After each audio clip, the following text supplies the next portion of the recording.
clap? What? No, Yeah, sure. I've got to clap.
Lovely.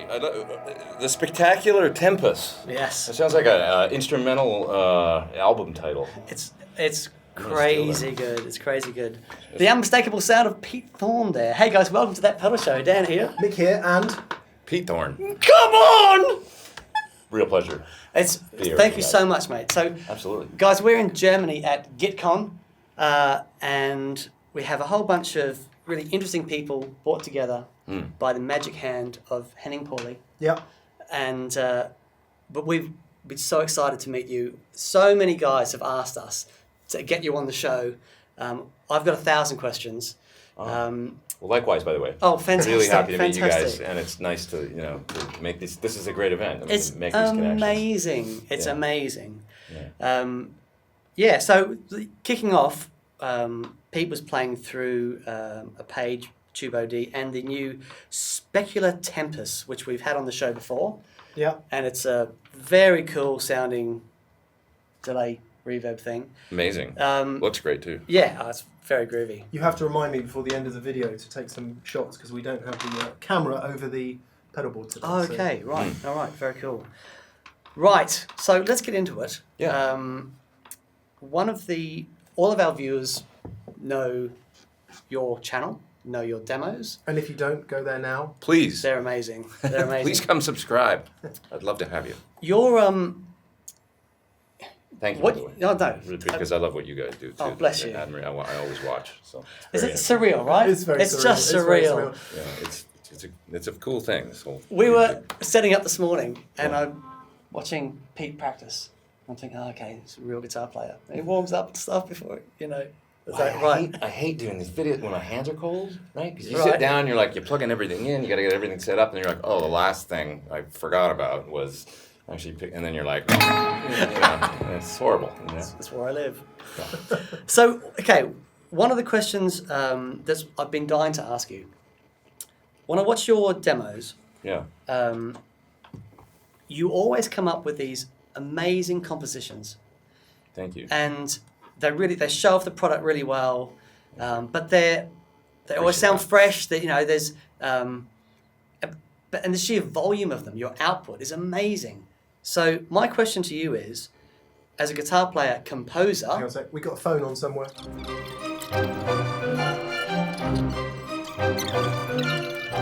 So yeah, as a guitar player, composer,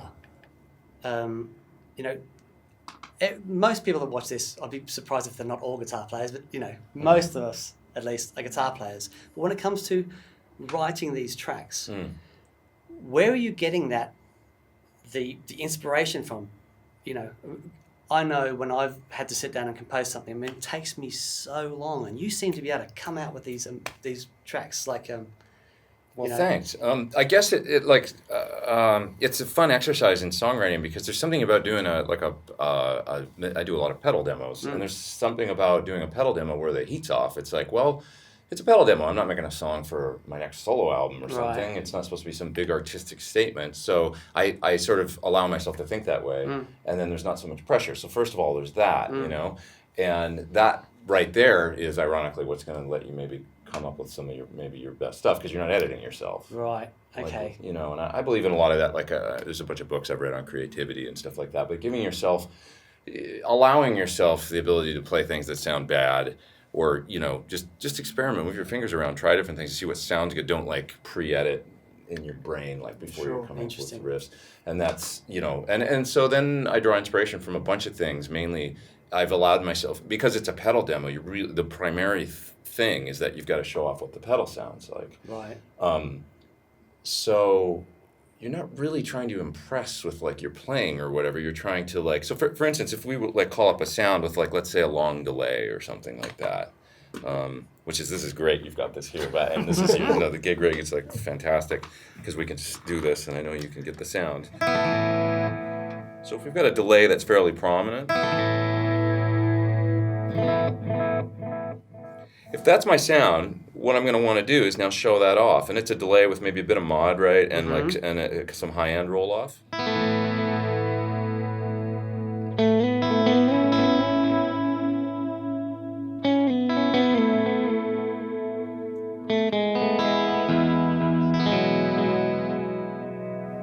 Yeah, okay, so it's like, maybe that's my starting point for a song, maybe I'm going...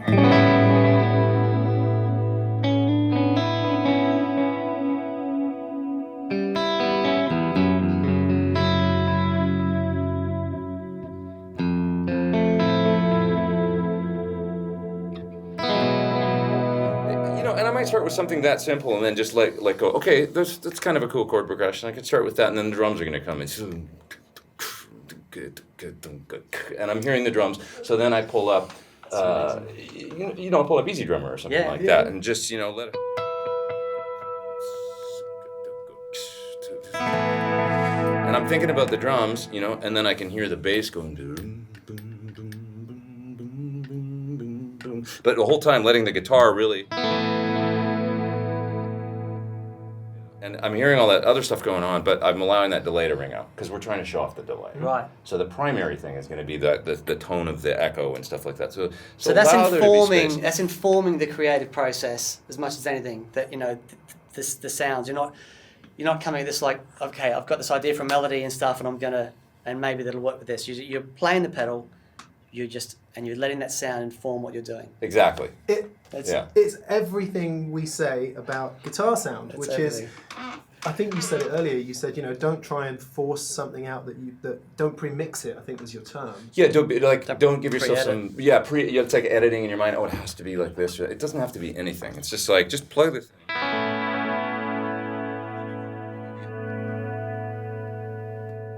Add some more mod, a little bit of feedback.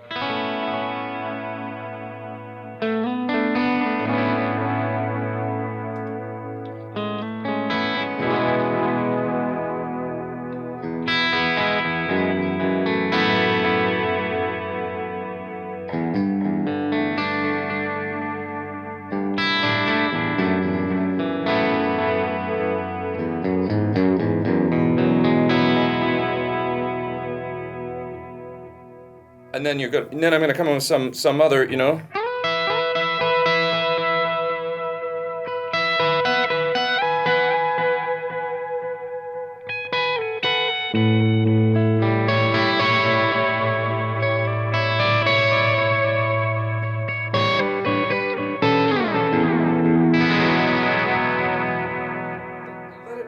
simple. Just let the sound speak and stuff. And it's like, because I love Pink Floyd and I love I'm not like a shredder guy really. I love I love stuff with space and air and stuff like that. And I grew up on the Beatles, and so it's just like I'm trying to do something melodic and beautiful, but let the sound just carry the and then I'm always thinking about other parts like percussion and bass and the drums and stuff to kind of support that. Mm-hmm. But letting that thing somehow, we're playing through the timeline right now, so letting that somehow speak, and then I'm thinking, okay, now it's got to go somewhere. We're 30 seconds into the tune, and normally I write minute 30 pieces, so now you want it to go somewhere. So say I've come off and I'm on that E or something, and it's the timeline.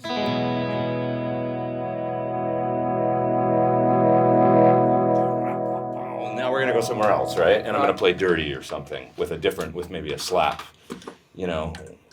Just to explain what Pete did there, he held down the hold function on the on the timeline, Which is is the left hand. Exactly. Thank you for That's what we do. We were just talking about that. Not a lot of people know on Strymons. Well, probably half the people. But if you hold down the switch on most Strymon effects, the switch that turns on and off the effect, it's going to do something cool. Yeah. And with That the infinite repeat thing is fantastic.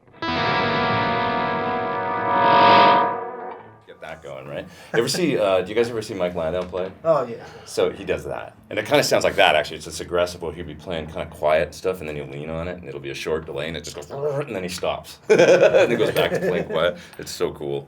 So this Sorry, is more Mike. this is a more Give away aggressive your choice. sound, and we've just set up a slap back, like Okay. a really tight delay. Okay. So So now maybe. So now. So.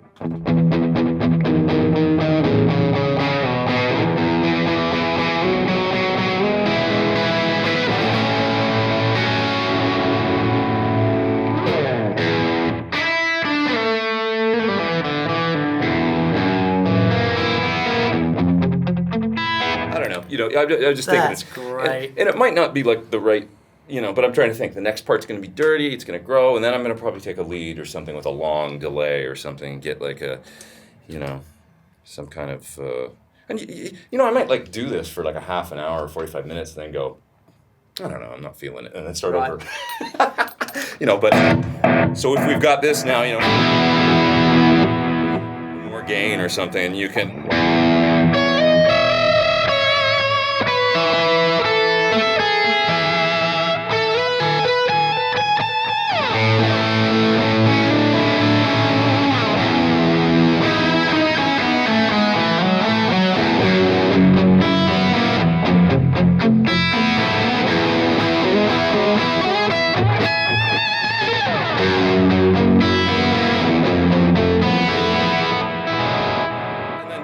Probably I'll come up with some solo and then we'll be back to the clean thing. Right. And now that's it. That's the piece of music, you know, or whatever, you know, something like that. Copyright Pete Thorn. Copyright, yeah. But it's all about those pedals driving the, and it's fun because you don't have to like, okay, I don't have to like, you know, I'm not writing lyrics. I'm not, you know, it's just this fun thing of letting the sound drive. It's kind of the way the Edge probably works, actually. Right.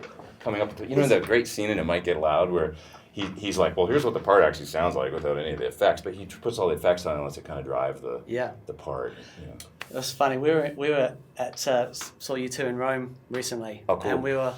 It sounded amazing. His guitar sound, like for a stadium guitar sound, is on a different level. Really is. But we were just thinking, wow, if he drops one note, this whole thing is gonna fall apart, man. Because there's like delays and. It's hanging on him. It's hanging on him. Everything. Bass, it's drums, amazing. guitar, and it's like in a stadium, right? Yeah. And it's like, and he's just, it's an amazing thing because they kind of, there's like this massive spectacle element to U2, but then there's like this thing. It's just the four guys. You can, you know. Yeah. And I think there's like some keys sometimes and stuff that maybe somebody's playing under the stage or something. But it's like it's basically they sound like a club band. Yeah. Just a really good one. Yeah. You know, it's cool. I'd never seen them, and I saw them at Rose Bowl recently in LA, in Pasadena. And it was so good. Oh man, it was fun. My friend Charlie took me at an extra ticket, and last minute hit me up, and I was like, "Thank you." You know, that was so great. It was really fun. Amazing. Yeah. I love that whole thing of being driven by the pedal sound, Mm-hmm. using that to inspire what you're going to play next. So, my question about that is, I guess when you're trying to be creative and when people are trying to be creative, you can easily get kind of caught up in the gear. So presumably when you're recording and your whole process for doing that, you have to be. It's got to be second nature to you because you can't be thinking, oh, I can't remember how to turn this plug-in on or something like that. Yeah. How does that work for you in terms of your studio setup and how in tune you are with your whole process? Great question. I always wanted to have a setup where it was kind of dialed in for quick writing so that when you get an idea, you don't forget it. And so the number one thing is I use my iPhone a lot. If I come up with a part or a melody and I'm like, there's the idea, you know. So I've got a phone full of like, you know, it's like if I think of something, I mean, I can be walking down the street and hear a riff in my head or something, and I'll just sing it into the phone. It's like, that'd be cool for a That's what I do. yeah, exactly, you know, and that's it. Or a drum groove with a bass part or something. Go, okay, now write something, and I'll do that all the time. So that's number one. The phone's been indispensable to record things really quickly. But beyond that, I use Logic as my DAW or whatever, and then I set up a template in there that's got three different. A lot of people ask what drums I use. It's mainly Steven Slate 4, which is killer, or I use the new Easy Drummer 2 quite a bit as well, which I really love, and Apple drums sometimes. And then I've also got. always forget the name of this thing. So the people make Omnisphere. What's their drum thing? I can't remember the name of it right now. He's asking us about drums. It'll come. Yeah. May as well be asking us about zoology. God, it's the classic, Not core drummer, drum loop. I can't superior believe drummer, it. Core drummer, superior drummer. It's stylus. That's it. There we go. Stylus. We So got I it. used stylus it was great for adding like kind of electronic-y sounding loops and things very easily to already maybe programmed acoustic drums. Yeah. Right. Really wonderful program. So I've got all those up. And I could just go, today I want to use this. And then I just click on it and boom, I'm starting to work. And they've all got like MIDI grooves in there and stuff that you can kind of start with. Sure. So the great, like Easy Drummer 2 is great because you can get into it and tap in a beat and then it shows you in its loop browser a whole bunch of like matching, like this is 95% the same as what you just tapped in. So it's like, yeah, that's very close to what I want. And then you just select grooves and start pulling them down into the. So now you got some drums to play to, and that gives. And if I can't come up with a riff or a thing, sometimes I'll start with the drums because it's like you know how you get stuck into the same rhythmic patterns. Yes. Yeah, and like you're playing the same. So it's like okay, I don't know. I'm gonna throw up a 6/8 groove at a fast tempo or something completely different than what the rut you've been stuck in to play. Right. And then now I'm gonna play to that, and like that can help to be really good. Like starting with a cool drum groove that's different. Sometimes a wacky loop. Yeah. You know, like something that's in stylus that's kind of like some sort of world music sounding thing or something. I'll pull that up, and that's really, especially for delays and stuff. Like, overdrives. It's like it's a little tougher because it's like it sort of dictates maybe sometimes if it's a Marshally pedal, it should maybe sound like AC/DC or something. But if it's a delay or a reverb, like this wonderful sounding thing, the Specular Tempus, if it's that, then it's like the sky's the limit, and you can pull up some weird sounding drums. And I love that. Using this kit in Easy Drummer 2 a lot called the Dream Pop kit, which is like a lot of people wouldn't think like guitar player or whatever would, but it's like super weird kind of cool sounds that are just sounds like you spend a lot of time working on the drums, and it's a wonderful thing about all these tools. What's really cool is your with everything else that's going on the track, you branch outside of what I would be straight into a really basic acoustic drums and just try and get anything, but you've broadened your vocabulary in that sense so that you can expand on the track with using percussion that I certainly wouldn't think of and electronic type things and well, it's all in there and it's fun. Amazing. And there's no limit. It's like you can go in there and do it, and then you get something that sounds unique, and it's not even if you're playing a blues. It's like if you use some wacky sound and drum, it's cool. So that's and it's fun for me. That's almost like the hobbyist side of it. It is the engineering and the drums and the bass. Like I love playing bass, and I'm a hack bass player, but it's so fun. And when you get a good, satisfying tone, and then you come up with a cool thing, you go, hey, I actually sound pretty good. Like I'm a halfway decent bass player right now, and that's really fun for me. So that keeps the kind of the creative thing going because. Yeah, maybe I've never really thought of it this way, but if all you're thinking about is guitar, maybe you can tend to get bogged down in ruts. But if you're really having fun with the drums and the bass, it keeps you in a creative, exciting place. Even keys. Like I got the Fishman triple play system. Okay. Right. That's a whole, I don't know, Yep. I did a video for that, and it's like, man, that was so much fun. So you can trigger MIDI sounds from the guitar. Play Mellotron, and now all of a sudden I'm an organ player or whatever. I can do all kinds of stuff with this thing. So that's like really fun to like lay a pad or a bed or something, and then now you can play your guitar on top. Yeah. But you've got this cool sounding, and I'm a hack at it. Like I can't play keys. I can't, but with this thing I can. Yeah. And do some weird synth bass, call up these aggressive synth bass sounds in Logic. That's not like something I could ever do on keys. And now I can play it on the guitar, and that's going to kind of inform and steer the track in a direction. Now I've got a fun sounding bed to play. The one thing I'll say just about the last thing too, because I got kind of caught up in the weeds there of drums and stuff, but I'll just say then, make sure you've got your template set up so you can record guitar quickly, whatever that means. Okay. Axe effects or miking an amp or the Kemper or doing, real amps with a load box and IRs, whatever it is. For me, many times I've got a couple microphone channels set up and I've got a cab mic'd all the time. And then I've also got my load box running out into the, into my interface, and I've got channel strips set up with impulse responses. Okay. So you're ready to go. So I'm ready to go. There's a killer question then. Impulse responses, mics, you take the whole thing and then you make a decision afterwards, or you use all of the above as tools? Because obviously that's a pretty contentious subject for a lot of people. It is. I just make a decision going in. Many times it's about like what's going on where I'm working, because I can't always, I can do loud cabs, but only kind of at night and stuff where I'm at. So it's like, and impulse response sounds so good. So many times I just go that way because it's the quickest path to, it sounds great, it's consistent. And I'm totally sold on the sound. I mean, I think Yep. it sounds many times better than what you can get with a mic'd up cab because it's so consistent. You know Right. what to expect. Once load boxes got to the point where they're so good now that it's not affecting the tone of the amp. So, I make that decision ahead of time, and then I just roll with it and go ahead with it. And sometimes it doesn't like, I got to switch the amp or whatever. But you know what works after a while. Sure. Just learn your method or whatever. That's got to be the most sagely advice of all, hasn't it? Know your rig. Yeah, Know totally. what you're working with. And this is something that a lot of people, I think, and I get caught up in this, with pedal boards. I was thinking the other day about my very first sort of guitar rig for the road and sessions and stuff. I had a little 6-space rack, and it had a GCX switcher in it. I had some pedals on a drawer, and I had a Rocktron Replifex. And I had, a couple different amps that I could use with that rig. I knew how to use that rig. Like, I could get a lot of sounds out of that little, 6 pedals in the Replifex. I learned it inside and out, and I think that's the thing. And nowadays, I've actually wrote an article for Premier Guitar about this. One of my columns, don't get caught up in I know I'm always showing you guys gear, and these guys are always showing you guys gear, but which is great because it's really fun and stuff. But you got to make sure that you're not caught up in some cycle of thinking that the greatest new pedal is going to solve all your problems. Yeah. Learn your stuff. Yeah. Like what you've got, right? Yeah. That's where it is. A question I had wanted to ask you about your gear. Yeah. You've got your signature, the PT100 custom audio amplifier. Yes. Yeah. Which sounds with Suhr amplifier. Yeah. Which sounds mega. Oh, thank you. And also, you have your own signature guitar. Which I'm really, really just honored to.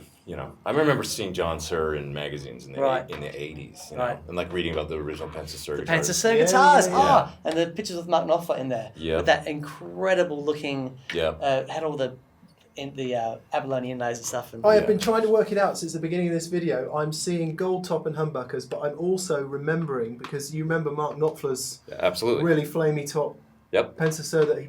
And Peter Frampton had similar... If I squint, I'm seeing that too. Wow. Yeah. That's what it is. That's Awesome. what it is. That's exactly what it is. And his was an arch top, but this is the body shape. It's the same, those ones just have a carved top. Right. And so I always remember seeing those guitars Yeah, and the beautiful, and just reading about this guy John Suhr, who was this genius guitar builder at Rudy's in New York. And so he, built for Stern and Mike Stern and Frampton and Lou Reed and Knopfler and all these guys, and then went on to obviously go on and do all kinds of crazy stuff Fender Custom Shop, and then of course starting Suhr guitars.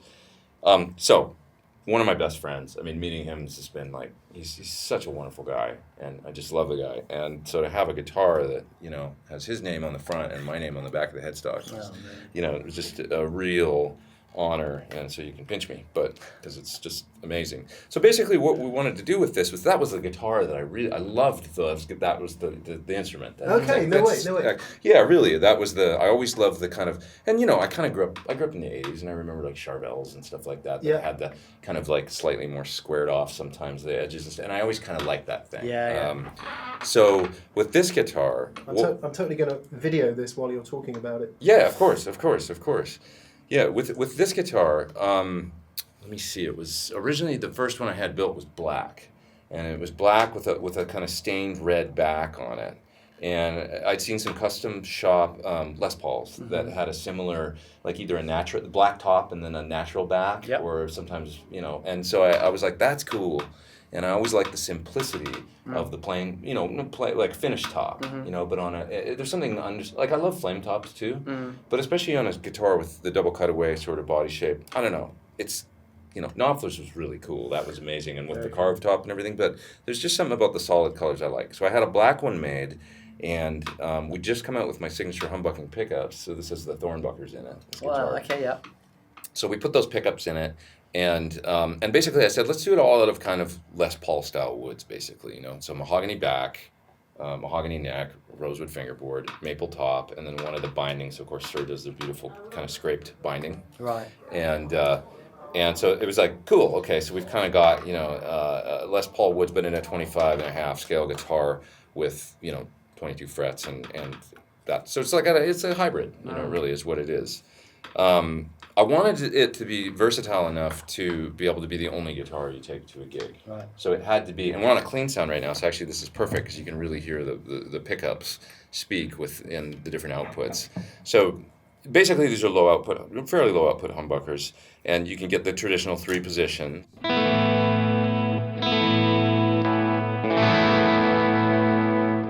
This model in the bridge of my pickups, it's a little hotter, Right. but basically there's a really nice balance that happens. There's no compression on or anything right now, I don't think, so it's just.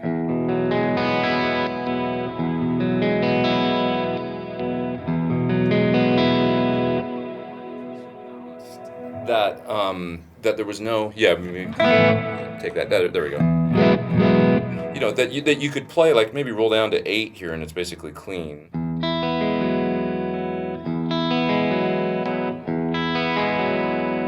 The idea is balance, where there's no you know, it's not like, oh, the neck's woolly but the bridge is bright or whatever, you know. I really wanted it to have a nice, you know, beautiful, you know, it's humbuckers, but I want clarity.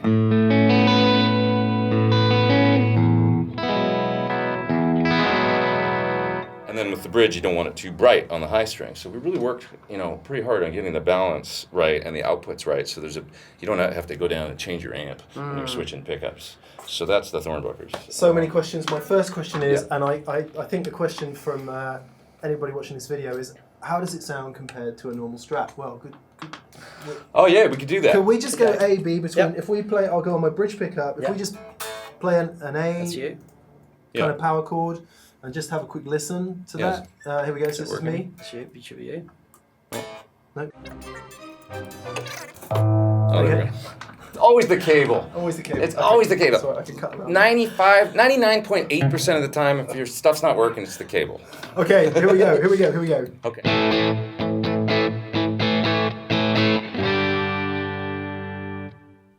Now, if I want to dupe that, I'm going to pull this.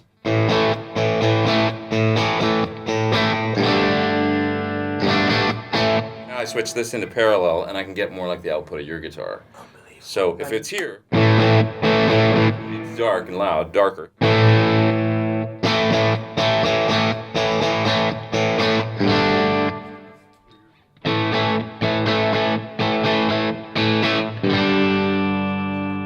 Exactly the same sound, but it's like a reasonable facsimile thereof, you know, right? The clarity's, from where I'm sat, the clarity's really interesting. Yeah. That's, you know, parallel humbucker, which, you know, it's guys like Jimmy, this is nothing new, Jimmy Page and stuff used humbuckers in parallel.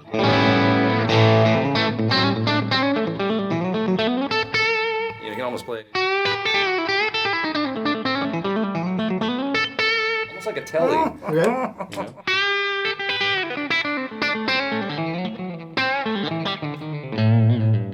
Pretty close.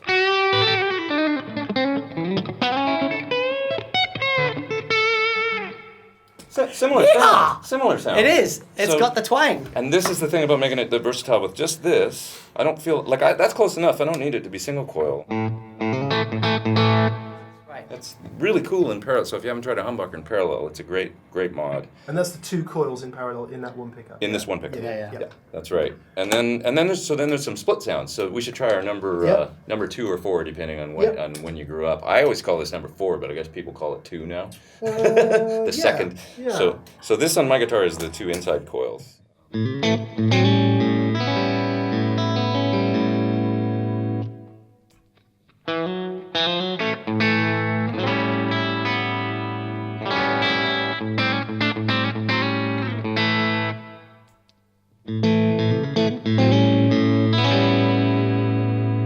A little bit different sound. I bet it's closer to the Tele in the middle. You know, if the Tele doesn't have the cap on the.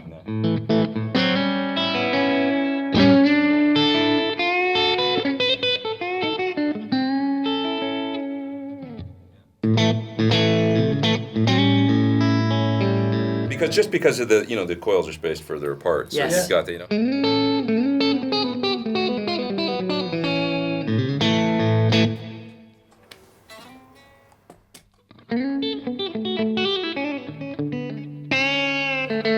That's great. That's very cool. And now the neck, we should do the neck now because that's Yeah. fun. So if I go all the way up here, it's split. And Okay. this is actually the humbucking neck. So if I go up, Okay. it splits. So, you know.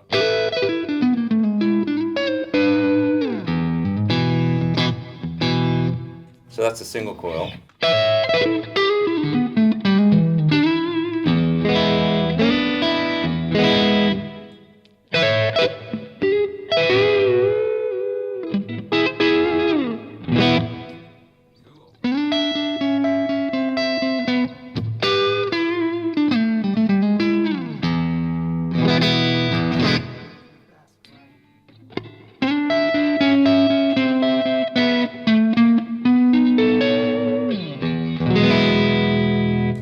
that's, it's tough to beat that single coil sound because it's just got more output, and it's like, but it's a reasonable facsimile, and you can always raise the pickup a little bit and get a little more output. It's going to be lower output than that with the split coil, but it's close. It's a great sound. I love the clarity of it. Can we just hear the full humbucker? Yeah. So humbucking.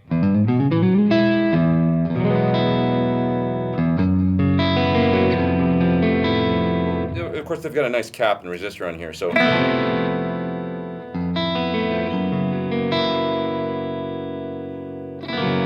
And then if you really want the single coil,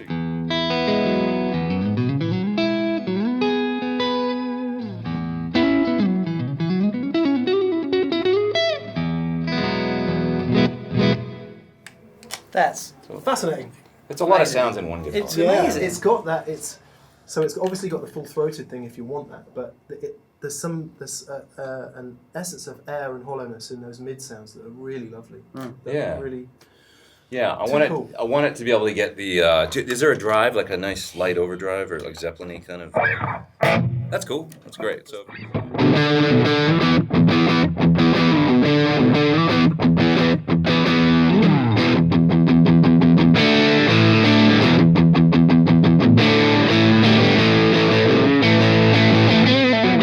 It's got to be able to do that for me in the middle, like have that air and that twang and stuff like that.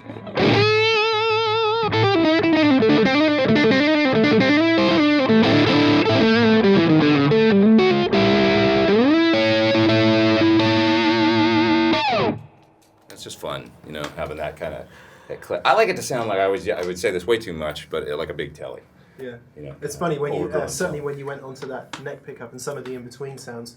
It was definitely Tele-ish, the way that the Tele has, I guess, because of the pickup spacing, like you were saying. Yeah. Very cool. Because you've got all that distance in between the two, so you get more of that.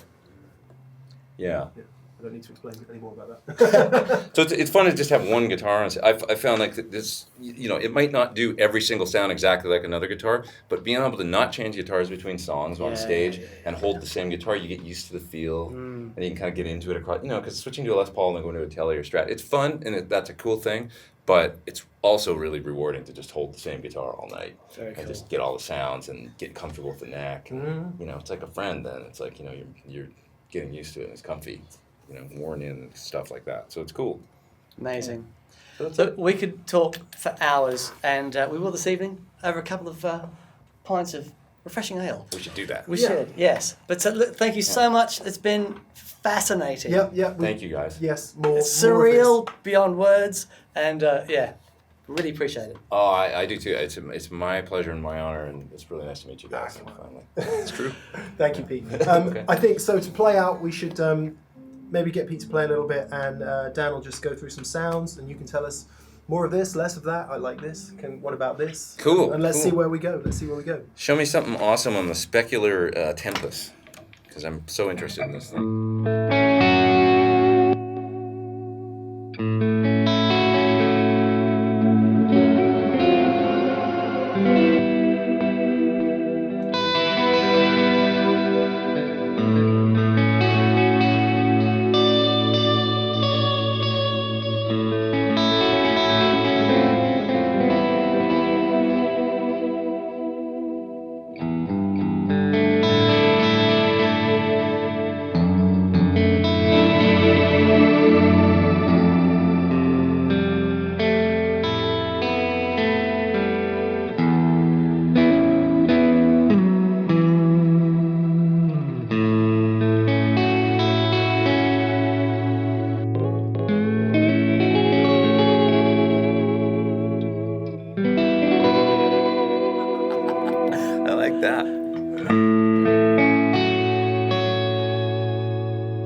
Times, good times. Yeah. Awesome, mate. Cool. Awesome. Thanks, guys. Cheers, guys. Thanks so much for watching. Massive thanks to Pete Thorn. Thank you for And, having me. yeah, Hooray! you, awesome. guys. Thank you. We'll see you soon. Cheers, guys. Bye. Bye.